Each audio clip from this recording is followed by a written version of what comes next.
Now, I've been investing for almost over a decade, have read over 200 plus books, I graduated as an accountant, and have basically done over 1,600 videos here on YouTube on the topic of money. That's why I'm actually going to be reviewing some videos from TikTok and tell you if it's good money advice or if it's terrible money advice. Now, this is so important because some bad money advice could literally cost you millions of dollars potentially, and some good money advice could actually change your life forever. And I'm going to be reviewing it because not all advice on TikTok is bad, but a lot of it is. So let's see what's good and let's see what's bad, and let's get started right now. And do me a favor and smash the like button. I know I just got a Tacoma, but I figured out a way to skip 3 months of payments. Now, I didn't even know this. Wait, just pause right there. So skipping 3 months of payments to add sound system in my truck. $77,000 in debt. That's the title of this video. I didn't even know this was possible, but look here. I just got this in the mail. It says updated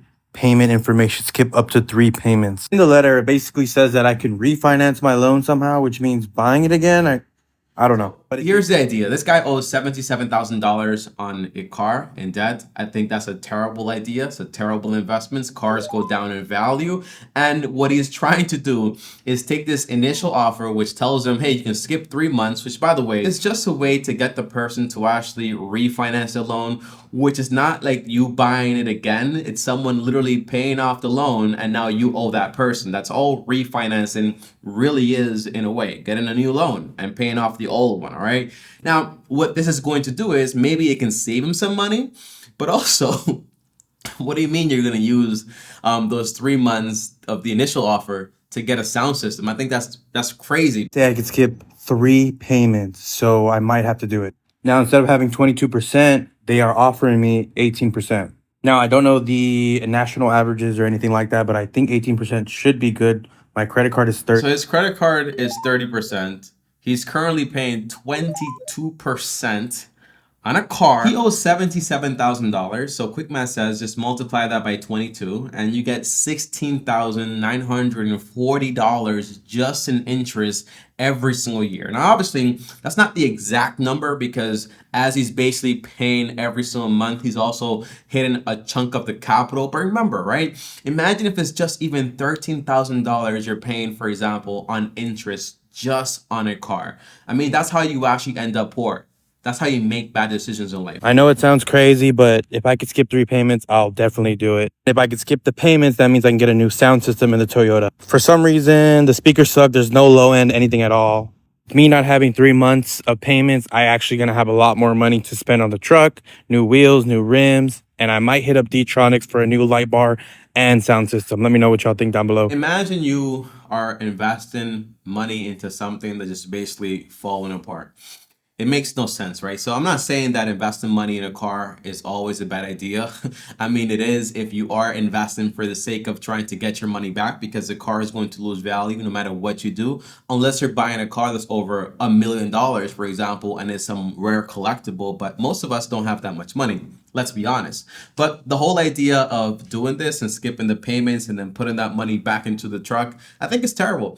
And I don't think he's really at fault. I think we kind of assume that when we go into a dealership, we're actually being helped, but we're not, right? We're being duped. The person's trying to sell you a car. A lot of us, for example, don't know anything about loans, don't know anything about debt, and we're just trying to get what we want. And we think that just because we can qualify for a monthly payment, that basically means, hey, I can afford it. But the whole reality of the situation is, no, this is how you actually get poor. I'm almost guessing, right? This guy is definitely paying over $700 every single month on this car payment. That's money he could have been investing. And that's money, honestly, quite frankly, he could have just saved up for 6 months or even a year and bought himself, for example, a decent truck. I mean, this is a Tacoma. And to be honest, it looks like a fence Tacoma. It doesn't even look like a work Tacoma. So I think it's a terrible idea. It's a terrible investment. I wouldn't use my money for that whatsoever. My advice would be sell the car, get rid of it, and try to pay off whatever you actually are going to end up owing on it, because I'm almost guessing he's going to be underwater for this loan. Basically saying when he sells a car, he's going to get less than his loan value is. So basically he's going to have to still pay that loan off. All right. So It's terrible and it's sad because a lot of us are basically fooled into doing these type of deals. There's 7 things I did in my 20s to become financially free by age 30. Number 1, choose who you spend your time with carefully. Cut out all the negative and broke people. And by broke, I don't mean financially, I mean mentally broke people. People who are always complaining, not inspired, and always holding you down. Remember, negativity is most toxic and contagious behavior. To be financially free by the age of 30 is a massive accomplishment. To shoot for that is great, but don't feel that if you don't make it to that you are in some way a failure. It takes years. I think the average millionaire is around like 53 years old. So it's a rare thing to see someone that's this young and basically financially free. I got financially free at age like 26, 27. But that's not normal, okay? It's not normal at all. And by the way, cutting off people that are around you that are not positive and don't add value, that's not a bad thing. You're supposed to select your friends and so on, but you also want to be careful because you might be cutting off people that are negative in a sense, but maybe those people are negative to some terrible ideas that you actually have. And you might think you're financially free, but you might also be in some crazy debt. Number 2, when you trade your time for money, make sure the value of your time goes up. Simply put, don't just work to earn, instead, work to learn. Number 3, don't place too much unnecessary stress on yourself. No one has it figured out in their 20s or 30s. Remember, life is a marathon, not a sprint. Yeah, I mean, right there he says it, right there he says it, Yes, don't put that much stress and make sure you're getting as much money as possible for your time. When you understand that, right, every single person on this earth, when they first get started, most of us, unless you're not royalty, we're always going to be trading time for money. It's just how it works, right? I started trading time for money like at maybe like $4, $6. I don't remember. Started working really young. But as you get older, what you actually want to do is you want to maximize your skills. So that way you can actually get paid more money for your time. And the more money you're actually able to get for your time, it's not to use the money to buy Tacomas, but it's to use that money to try to get financially free. It's a great stuff. Limit your use of social media. Everyone looks perfect on social media. So instead of comparing yourself with someone else's highlights, compare yourself with yourself. Number 5, polish your communication skills. That's one of a few skill sets that will make you a fortune. One thing I disagree with Ramit Sethi, I think once he basically said that it's not a problem, waking up in the morning and checking Instagram when you first wake up. I think when you spend too much time on social media and you know for a fact it's not for work, it's just for entertainment and it's just to see what other people are doing, it doesn't really benefit you whatsoever. It's just you using a product that you know you shouldn't really be using and you're just spending time on it for absolutely no reason. So social media is not that great, honestly. I try my best not to use it. But it's not my weakness. My weakness is this platform. I love YouTube. Number 6, even when I was making over 500K a year, I still lived with my roommates so that I can reinvest everything back to my business. So set aside a percentage of your income every month so that you can invest in assets. And lastly, number 7, follow your millionaire mentor if you want to learn more about healthy mindset. I guess he's the millionaire mentor. And I guess you should follow him. Here's what I think, okay? You have to be very careful when you're making a lot of money because we tend to idolize a business and we tend to think that what I'm going to do now is just invest a ton of money into my business. There's like a YouTuber and all of a sudden he had like 5, 7 employees, I think it was. And he was like, what am I doing? Okay, this is crazy. And he started to basically fired everyone and just took back the reins and is making his own content. The point is, a lot of the times we only think about expanding.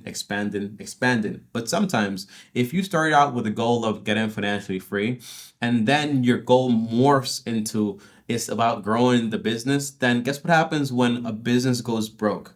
You lose everything if all you did was basically put all the money back into the business. Remember that, okay? I learned this from a book called Profit First. And the whole idea is take your profit first and put that on the side. So a business, give it what it needs so it can perform correctly, but then take all the profit and start building up some good passive income streams. That's what I basically try to do when it comes to business. I'm not here, for example, I'm going to put all my money back into the business because if it comes a time when the business basically goes broke and businesses can do that, okay, then you lost everything you have. So you don't want to go 100% all in when it comes to a business, honestly. Learn to take your profit first. 4 personal finance tips you should know. First, it's the 50-30-20 rule. 50% of your income should always go into your obligations, your monthly fixed costs, we call it, okay? 30% of your income is often, you are welcome to use it in your disposable income, whether it's on luxury goods, whether it's on clothing, whether it's going out and entertainment. But more importantly, 20% of your income should always be saved on a month-to-month basis. It's basically great advice for people that basically just grab all their money and waste it on garbage. But for the most part, right, what I hear is, I don't hear 50-30-20, I just hear 80-20, okay? Because the money that you're basically not investing, it's just basically going into expenses. That's the whole concept. So when you're telling me your necessities are 50% and you're gonna grab a whole 30%, almost a third of all of your money, and you're going to use it just for fun and for things you actually want, the idea is probably no. I think this concept works great for people that are basically not in a rush, basically saying, I want to get rich, but I want to get rich slowly. I don't mind, for example, being here for like 10, 15, 20 years. I don't really mind it, okay? And I'll just basically invest 20%. And it's not just saving, it's going to be going ahead and finding good investments to understand to invest that money. So a better concept for me, honestly, and I am extreme for the most part, but it's that, hey, try to spend no more than like 50 to 70% on your necessities and just use like 5 to 10%, for example, for your fun.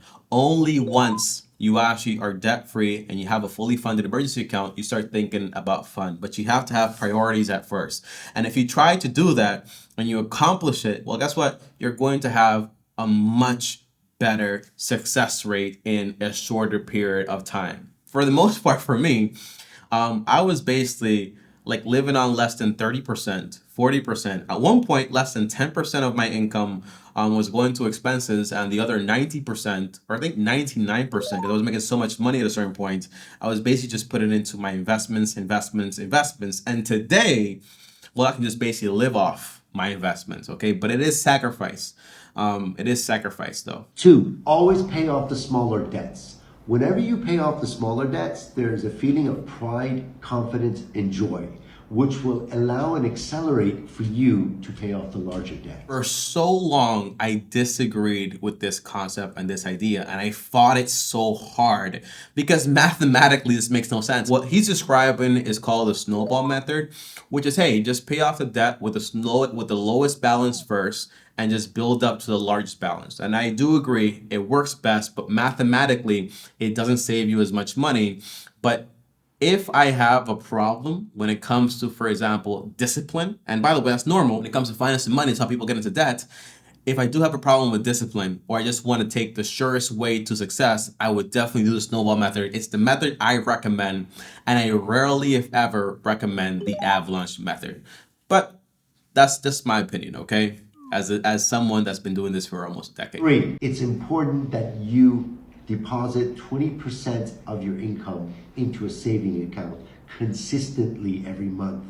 This will not only improve your cash flow, but it'll also save for a rainy day. You should separate your money, right? And you should have like certain targets to actually hit to achieve these goals, right? So one target can be paying off debt. One target can be using that extra 20% or 30 or 40, 50% to actually save up for that rainy day. That's called an emergency fund, right? Either 3 months or 6 months worth of your expenses. Then after that, when you are automatically in like saving your money, I highly recommend this because it takes away the emotion, but not just automatically saving, but automatically investing your money on a monthly basis. It changes everything because whenever you get paid, you don't have to think about it. And finally, number 4, do not put your money in the bank where it's not generating any form of revenue for you or return.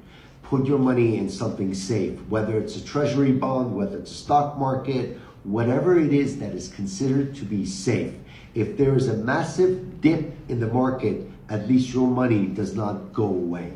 It still stays, but in a steady format and considered as a second form of a revenue stream. He's saying something that sounds really odd for us today, but the guy is older and obviously knows what he's talking about.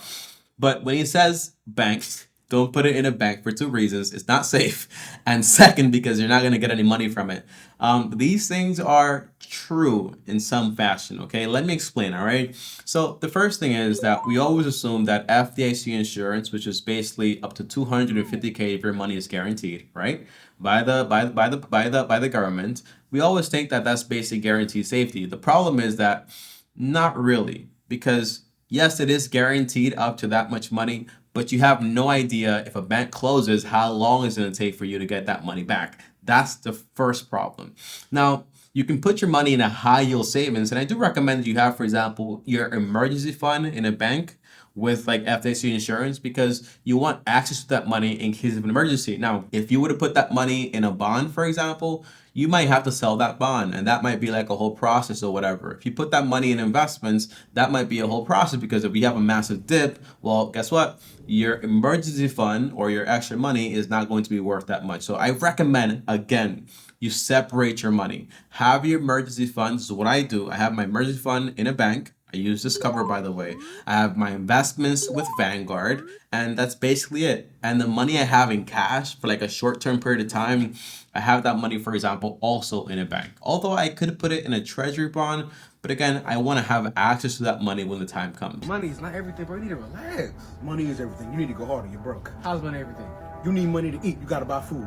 You need money to sleep, you gotta buy a bed. You need money for transportation, you gotta buy a car. You need money to pay bills, the light, the goddamn gas, the goddamn the world revolves around money, and money revolves around me. I gotta get this shit. I don't know about you. The world revolves around money, and money revolves around me. Money is everything, because I need money to pay all the bills. I think this is obviously an obvious misunderstanding and just perversion, if I may use that word, of money, okay? And it can almost be like show it as, like the love of money. I think that's a massive issue. I think money is important, and the reason it's so important is because you trade your time for money, and your time is valuable. So you should respect money, because you're working to get it. You're trading time for money, so you should be responsible with it, and you should try to basically invest your money correctly. I think people that hold a position, you have 2 extremes, people like this, right? Money's everything. But then you have people that say, hey, money's not important, right? Those are 2 extremes you see right here, right? And those 2 extremes are just like terrible. Money's not important. Why do you say that when you are spending your entire life basically working for money? Money's everything. No, it's not. Because if all you have is money, well, you're pretty miserable, okay?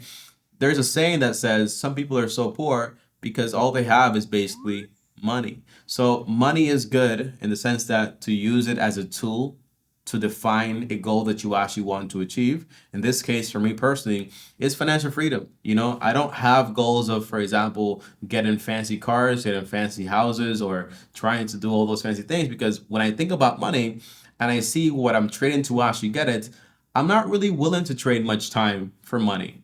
And I know I'm young, right? But the idea that I'm going to trade my youth, right, to get more money so I can be in a better position when I'm older and I can't even enjoy that money, it's ridiculous. It's mediocre. And that's what we're also taught all the time, right? Trade your youth, the time when you actually have the energy and the strength to actually do things, and trade that to get money. So when you're older, not really in health, don't really have that much energy, so you could be more secure. To do what? To go to the hospital, right? So it's insane. Don't have this perspective. And when you have a perspective that money is everything and you should do everything to get money, it leads you into really bad, really bad steps, in the sense that you might do a lot of things that are unethical or just against the law or just wrong, just to get money, and that might make you a crummy person. So obviously these 2 guys are basically doing a skits. I don't think they actually think that way, but I do think the betrayal that they're actually doing are 2 extremes, and these 2 extremes are absolutely ridiculous. Okay, remember, there's a lot of good advice on TikTok, but there's also a lot of bad advice on TikTok, and it's up to you as the viewer, as a person consuming it, to actually know which one is which. And that's why the only way you can do this is by educating yourself when it comes to money. Now, here on this channel, we actually have a book club where I basically take a book and I review it and I go over it, and here's the latest video on it. And I recommend you watch this video because it's how you know how finance works over the long term. I'll see you guys next time. Like, subscribe, hit the bell so you get notified. Long term team out. Peace.